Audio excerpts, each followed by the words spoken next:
Hey, what's up guys, Bestinwest here, and as you guys have probably already found out, Silph Arena just dropped a ton of new information on us, and I'm here to kind of dissect what they've given us. So, let's go.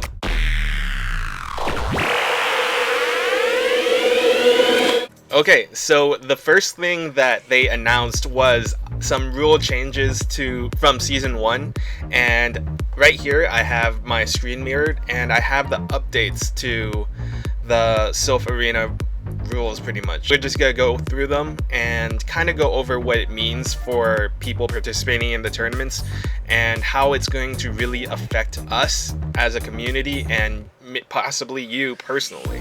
So the first thing is ranking and algorithm updates. So 2 new player tiers. So on top of Ace Trainer, there's going to be 2 tiers on top of that. So you have a higher ceiling, I guess, is what they're saying.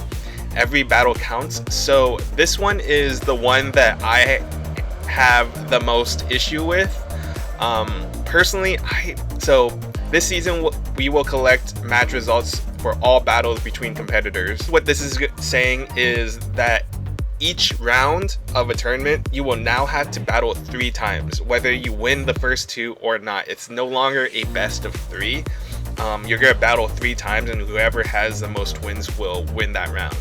So let's say you're matched up against someone, you win one, they win one. You would normally play that last round anyways, but now let's say you won the first 2, you're still going to have to play that last round. Now I have some opinions on that and I'll go over them later, but we're just gonna go through these updates, and I'll leave a link down below to a timestamp of my opinions on certain rule changes. So we're just gonna move on. Is that it's going to be replacing the Buckholz tiebreaker. But yeah, if it's only for a tiebreaker, I have some opinions on this. If it matters on rank, I think it needs some tweaking, pretty much is what I'm saying. Opponent strength. The strength of your opponent, while already a factor in season 1 rank changes, will more heavily affect your ranking this season. If you're ranked 100 and you lose to someone ranked 5,000, right? Your ranking is going to drop significantly more than it did in season 1. So you have to be at the top of your game to stay at a super competitive rate. So if someone's new coming in and you lose to them, your ranking will drop. If you're new to the game and you beat someone really high ranking, your ranking will go up way higher. Next one is minor procedure change for weighted cups. Rather than selecting whether a cup will be eligible for extra weighted effect, competitors this season now simply explicitly choose if they want a cup tournament to receive the extra weight when registering. This means that extra weight is no longer tied to whichever concludes first during that month. I think they kind of fixed this last time with allowing you to pick which one you wanted to be your 10 times cup. This one might need some clarification. I might do a little bit more research and get back to you guys on that. I'll probably just end up tweeting about it, so if you guys are interested in finding out what I find out, make sure you follow me on Twitter, Bestinwest2004. 8 competitor tournaments and qualifying for a rank. So what this is saying is, in the past, let's say you had 8 people for a tournament, right, which is the minimum for a ranked tournament. If someone ends up leaving the tournament, that tournament it would no longer be ranked. Pretty much what this is saying now, as long as all 8 people participate in at least 2 rounds, then that tournament will be ranked. But if that person does leave, they will receive a loss for that last round. Over 10 new clarifications in the arena rules. Pretty much what they're saying now is they're trying to just make things more clearer in their wordage. Clarifications on restricting entry, policies on the tournament organizers' rights to restrict entry, and which participants' rights are protected have been added and clarified. Hidden information.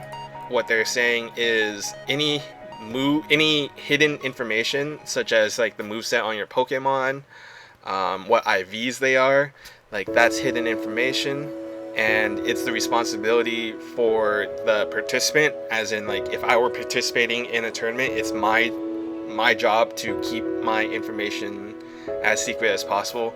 But that also doesn't mean that if I found out my opponent's charge moves and stuff, to go blathering it about the rest of the tournament so everyone else knows what it is. Okay, so for number 4, battle team checks. This is pretty much saying that tournament officials have certain jurisdictions on what they can ask from their participants. Pretty much what they're saying is that the tournament organizers shouldn't get all power hungry and ask for certain information that would violate their privacy. So within reason, I guess, is what they're trying to say. Number 5, they kind of clarify things for technical errors. So if you participated in season 1, you probably had some lag issues or some disconnection issues or some kind of technical issues, and pretty much what they're saying is they did clarify what constitutes a rematch for when these things occur, because more than likely you will come across them. Bluffing.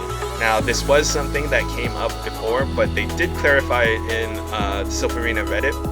Pretty much what they're saying is that, so let's say you have 6 Pokemon, but in reality you only have 5 of those 6 Pokemon. That's okay, but you can only pick from those Pokemon that you actually have and registered to your team. So let's say, I don't know, you have 1, 2, 3, 4, 5, and 6, right? But you don't really have 6. You have those 5, 1 through 5, right?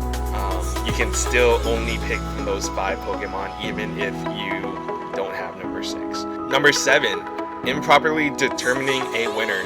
So is that you're not allowed to game the system. No coin flips, no saying, oh, you can have this battle, this is your ranked tournament, kind of thing. I'm kind of surprised this needs to be in the rules. It's kind of just, it's within the spirit of the game. I feel like if you're going to participate in a tournament, it shouldn't be like, oh, you win this one, I'll win the next one because that one's my rank, this one's your ranked.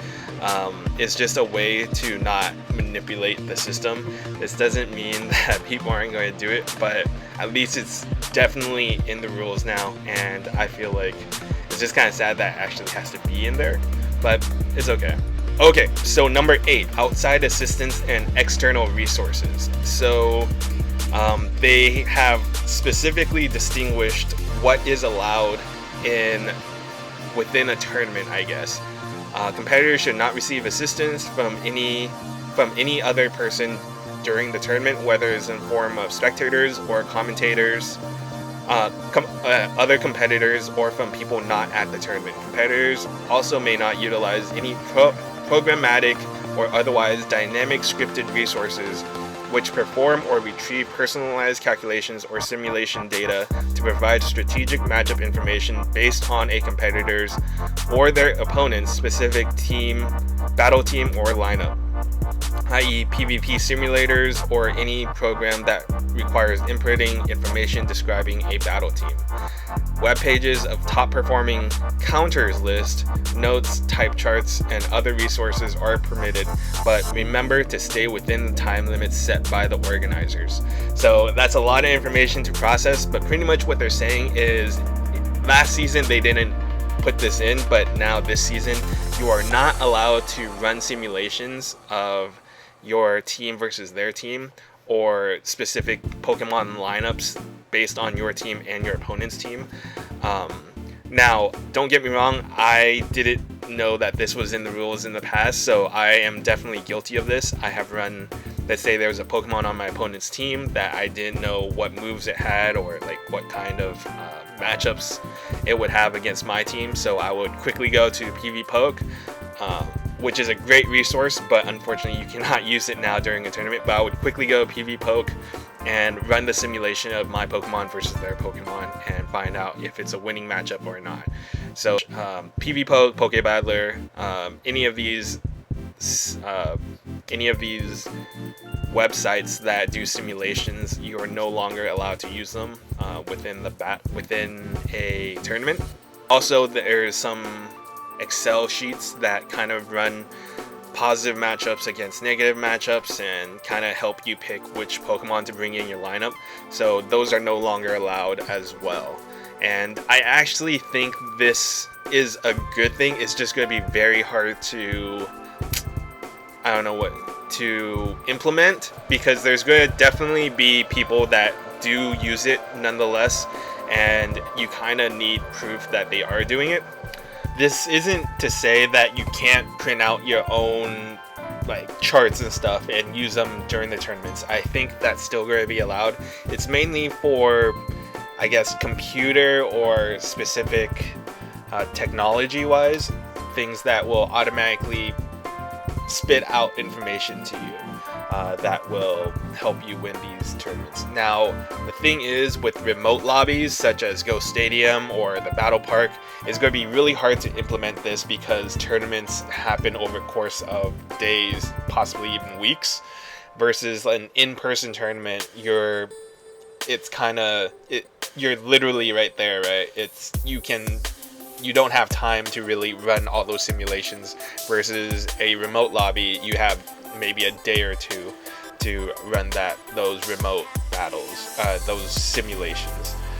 So that's something that's interesting in that. Traveler cards must be public for ranked competitors. Any competitors wishing to play ranked during the 2019-2020 season are required to leave their Traveler's card and tournament history accessible to the public. No hiding tournament histories this season. So in the past, you were able to hide your player card, and what this did was it made your previous tournament teams a secret. And I don't know why they did this, but my best guess is that they wanted to give that information to everyone, so people that had their trainer cards visible, you could see their past tournaments, and therefore if your opponent did some research, they could see what Pokemon you had and what kind of strategies you like to implement. So this kind of levels the playing field for everyone. I think they just had to do it one way or the other. They had to take off all player cards or put on player cards for everyone. And it looks like they just said go ahead and turn them on for everyone. And several other updates. So you got battles that time out, information rematches, must use the same battle party with the same lead, GPS manipulation, and more. Be sure to read the updates on the Silph Arena rules. So those are the main updates. This is pretty much just a summary of the updates that they have. If you really want to read the full updates, go ahead and go to silph.gg. I'll link it down in the description section below. Go ahead and read those rules if you haven't at least one time if you're serious about PvP. I think it's good to know how the rules are set up to make sure that things don't get out of hand. But that's part one of the updates, and the second part is this Sinister Cup. That's the thing that I'm most excited about. Is October's cup is the Sinister Cup. So I'm gonna pull that up right now. Okay, and so right here I have the Sinister Cup information pulled up, and the Sinister Cup is the first official Silph Arena Cup for the 2019-2020 season, and it takes place October 1st to October 31st. And pretty much what it's going to be is they have some interesting limitations, but also 4 types of Pokemon are going to be included in this cup. So right here, 6 Pokemon, that's normal. Under 1500 CP, that's normal as well.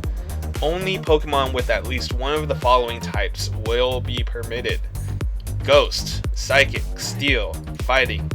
All species with at least one of the 4 allowed types are permitted except Mythical Pokemon, Skarmory, Hypno, and any Pokemon with Dark typing, including dual types. You can only have one of each type of Pokemon, and all the other arena rules will apply. So what I like to do is kind of just think of typings in general, and what I notice is Ghost types beat psychic types. They also are strong against fighting types, and steel types kind of have like a weird spot in this meta, where they're not super effective against anything, where psychic is super effective against fighting. I guess steel does resist psychic, so there's that. It's kind of like resistances around. So I think it's actually pretty well balanced. Skarmory is banned. Hypno is banned. I think Hypno is banned because it's psychic, but it's really bulky and it has really interesting moves. I think mythical Pokemon are banned right now because I'm guessing Jirachi is kind of OP. Yeah, I'm really excited, but let's take a look real quick at PV Poke and what they have the rankings as. So right here I have PV Poke's rankings. Number 1, Alolan Marowak. So Hex Shadow Ball. Shadow Ball is not resisted by anything in the meta. So when I say the meta, the 4 types. So Ghost moves are going to be so strong.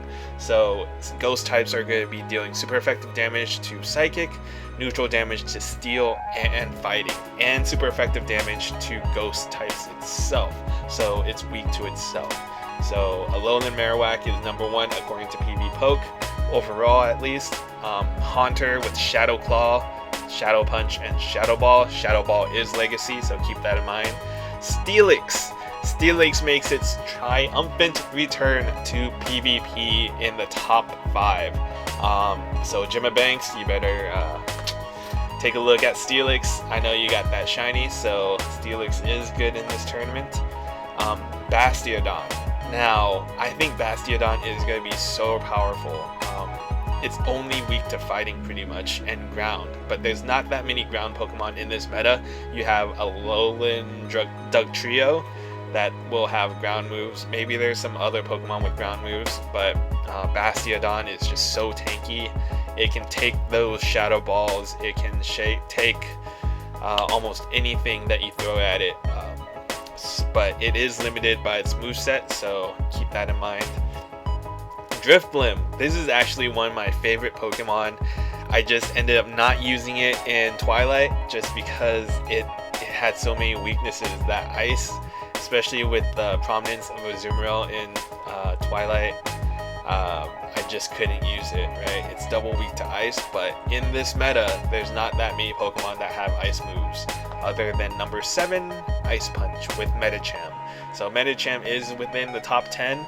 Cresselia. So although mythicals are banned in this cup, legendaries are not, and Cresselia is in this cup. To round off the top 10, you have Dusclops, Poliwrath, and Frostlass. So like I mentioned, Drifblim is going to be weak, double weak to Ice, and Frostlass does have that Ice moveset in Powder Snow and Avalanche. So make sure you watch out for that. But Frostlass is going to be weak to Drifblim, so it's kind of like going back and forth in the sense that Drifblim is going to be weak to Frostlass, Frostlass is going to be weak to Drifblim, but Drifblim is going to be double weak, so keep that in mind as well. Okay, so there are a couple things I wanted to kind of highlight on these rule changes. For the majority of the part, I love these new rule changes. I think there's a lot of good clarifications and things that will make the tournament process kind of go by better, like increasing the ceiling of your ranking type. I think that's a great move. That makes people strive to be better, right? Like, you're not just going to be ace and be like, okay, I'm an ace trainer, I can just chill now. No, you're going to have another level to aim for. So hopefully I can get to ace trainer. I only got to challenger last year. Hopefully I can get even higher. So hopefully I can make it to that top tier. But at the same time, I'm mainly doing this because I really enjoy meeting people and I really enjoy the mechanics of PvP. So I think that's the most important thing. But I wanted to highlight 2 spots specifically. One right here, every battle counts. Now they do have this note. The arena team is discussing potential optional concede and take a loss action for the 3rd battle. So the thing about this is that I don't think this is the best way. Silph Arena, Pokemon Go PvP right now is at a critical time in its infancy, where PvP has enough hype where new people are joining into PvP, especially with the news of a PvP, in-game PvP element. Now, so with the hype around it, there's gonna be a lot of new people. But if you come in and you battle against someone, let's say you battle Valor Ash in the first round, right? And you're brand new, green as green can be, and you just get smacked 3 games in a row, right? Like, I just don't think it's a very welcoming experience to just get smacked over and over again. Now, imagine if you're in a 5-round tournament. Imagine going 0-15 in that tournament. Like, do you really want to continue playing? Like, I know if I was in that position, I'd be so demoralized I wouldn't even want to continue. Like, don't get me wrong, some people might take it as motivation and want to just do better, but I also expect that there's going to be a lot of people that just feel very demoralized. Like, they might have prepared, they might have been trying as hard as they can, and just to go 0-15 in a 5-round tournament, that's pretty harsh.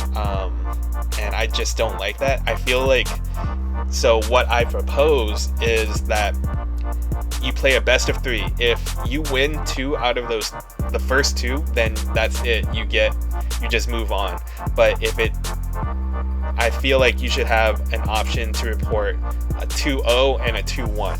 Posted this question on Twitter, and people chimed in as to how other tournaments have broken it down, and I believe you should be able to report 2-0 and 2-1. If it's 2-0, you get 2 points. If it's 2-1, you get 1 point. Now, that just kind of shows how close the matches were, and if they're doing it just for the tiebreaker, this should be more than enough to get that tiebreaker accordingly. By doing this concede and take a loss, that solves one of the problems, which is not wanting to battle that 3rd time, but I don't think it's going to help that aspect of looking at a huge loss record of, like I mentioned, 0-15. If it were me, like, I wouldn't want to just take the loss, right? Like, I want to earn that loss. But your 2 options are to just get beaten down by someone, or to concede and take the loss. Like, you're just admitting defeat. I don't think for me, that's not an option, right? Like, I want to earn that loss. If I'm going to lose, I want to earn that loss. But I also don't want to just get beaten when I'm already down. It's just not a good feeling. It's like beating a dead horse, right? There's no point in doing it. You just move on and beat the next live horse, right?